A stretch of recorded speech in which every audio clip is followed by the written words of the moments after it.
اللي احنا دلوقتي فيه انت السبب فيه. بقول لك ايه، ما تاخد شنطتك وتتكل على الله، كفايه كده. عايزين نلحق الموسم بالله عليك. يعني انا اقول لك إيه، ما بتتعلمش من اخطائك؟ يعني انت ما عندكش وعي بالاخطاء بتاعتك؟ طيب ماتش الزمالك في السوبر السنه اللي فاتت، السوبر الافريقي، نفس الحركه، تجيب الجون وترجع لورا، اخسر. ماتش الترجي ربنا سترها معاك وانت متقدم في اول 10 دقايق وجايب جون في وسط 80,000 واحد والدنيا ماشيه معاك كويسه، وانت السكواد بتاعك اعلى وبتلعب في ارضك وفي وسط جمهورك، ورجعت كنت هتخسر لولا ستر ربنا.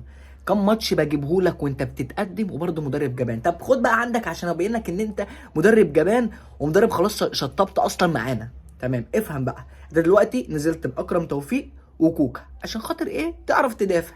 طب خد بقى عندك اصلا كل الكور وكل التدخلات بتاعت الزمالك وكل الهجمات بتاعتهم من الناحيتين دول. ليه؟ عشان انت مدرب جبان وهتفضل طول عمرك مدرب جبان. يا باشا انت السكواد بتاعك، اللعيبه الاحتياطيه دي يعني ما تجيش